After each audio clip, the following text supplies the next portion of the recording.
Guy's hiding. No, but Dallas. Son of a bitch. I'm sorry. Son of a bitch. If Steven Crowder dies, We're it's fucked. my fault. I'm gonna text him right now. Joe's getting blamed. Yeah. That dude's moved around a lot. Yeah. No, I know. Yeah, that's true. But Remember he did that thing that Bob Ross paints Muhammad?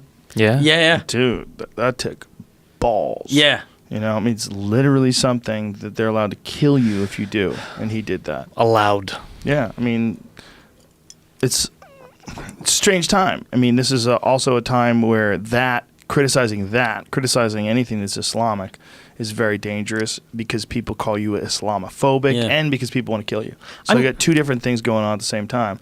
But those same people will have no problem mocking Christians. I'm not even I'm not a right-wing guy. I consider myself a little more to the left, but there's something I like about right-wing media, especially like the funny type of right-wing media, that they take fucking crazy risks. You mean like Cumia? Like Cumia, like Crowder, Steven Crowder is really funny. He takes a lot of risks. Like Gavin McInnes, I think is fucking hilarious. Gavin's in the crossfire right now. The eye of Sauron is upon him.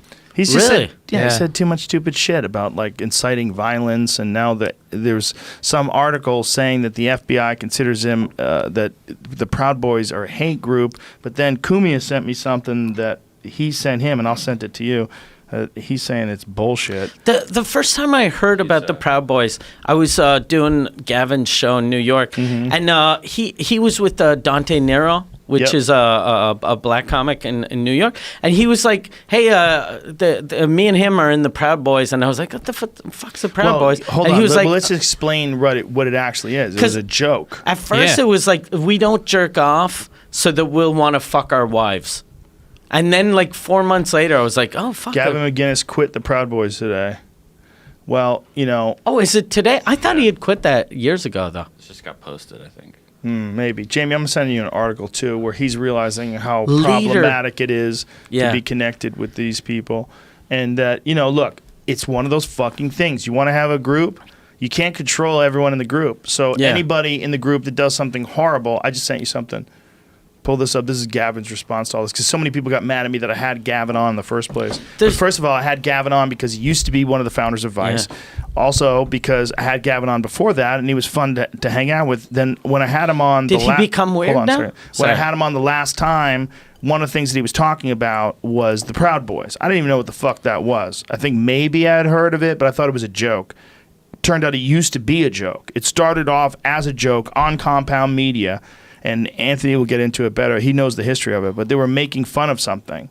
And they decided to make a fake mock group called the Proud Boys. Now, the problem with this is when you have a group that's supposed to be fighting Antifa, and I actually tried to express this to him when he was on the show, because he was talking about kicking people's ass. We're going to punch them in the face. I'm telling him to punch people in the face. I'm like, okay. That's not how reality works. Like, I don't know if you've ever been punched in the face or if you've been around people that like to punch people in the face, but you don't just punch someone in the face. What happens is you punch them in the face, they come back with a bat, somebody gets a knife, people get guns. It always escalates. It's going to keep going. You don't just get away with punching people in the face. And yeah, it's not good that these Antifa people bring bike locks and smack people in the heads with them, and that's kind of the point in that in the first place. Those people don't understand what happens when you start the chain of violence. Yeah. When you start that domino chain, they don't understand what happens. They think that they're living in some fucking book that they love about some revolutionary liberal character that, reaches out and smashes all these oppressors of social justice. That's not reality. In reality, you just hit a guy with a lock who's talking to you. You assaulted him with a deadly weapon, and the next thing you know, they're going to kill you, or they're going to beat you, or they're going to punch you. So when a guy like Gavin says something like, you should punch them in the face, I understand why he said that, because they were inciting violence. These Antifa people would hit people with things. They're wearing masks. Some of them were doing it nonviolently. Some of them just wanted what they thought was the right things to happen. But like all groups, you get a fucking big group. You can't control everybody in the group. Yeah. And that happened with the Proud Boys too, I think.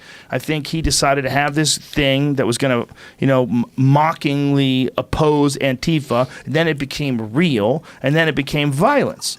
And this is just one of the problems that people have when there's a fucking group of people opposed to another group of people. And, him quitting the Proud Boys is definitely smart, but I don't think it's going to help because now people they're saying he's a white supremacist. And what the perception that people have of you is almost as important as what you actually do.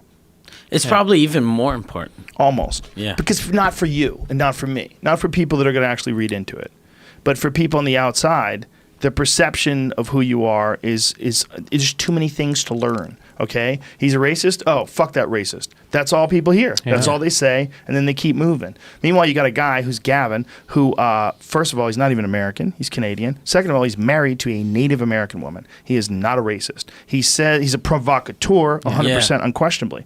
He says ridiculous shit because he thinks it's funny, but he's boxed himself into a very bad situation as almost a troll or like. Yes. I didn't even think I know him. We're not good friends, but I like him a lot. And I'm pretty sure he's not even right wing. Like, I think he's just fucking with people. He's definitely fucking with people, and he definitely has some right wing ideas. But more than that, he doesn't like some of the ridiculous aspects of the left.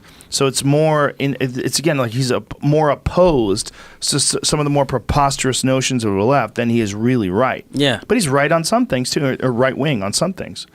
But he came onto the show dressed like fucking Michael Douglas from Falling Down as a goof. He brought a briefcase and everything. Wore a tie and the white short sleeve button up shirt. He did it as a goof. Like that's him. He's a weird guy and he's funny. He says funny shit. But in this there's two different ways you can go through life, right? You could pretend, put on an act, or you could be yourself. What he's chosen to do is a little bit of both. He's chosen to pretend a little bit, but also be himself. So it's hard for people to know where the line is. Yeah. That's fun. That's fun if you're getting away with it. It's not fun when it turns on you. Yeah. And then you go, no, that part I was joking around about.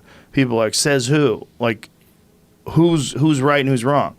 Like it gets real slippery when people don't actually know who you are or where you stand. Yeah. And I think he thought it was fun to fuck with people a little bit with certain things. Yeah. And in this climate, man, that can be fucking dangerous. Yeah, definitely. He's Andy Kaufman of 2018. No, he's not. He's a different thing. He's Gavin McInnes, And I'm sad that all this shit is going down. And I hope it passes over and people get to understand. I mean, he's not a perfect person, but no one is.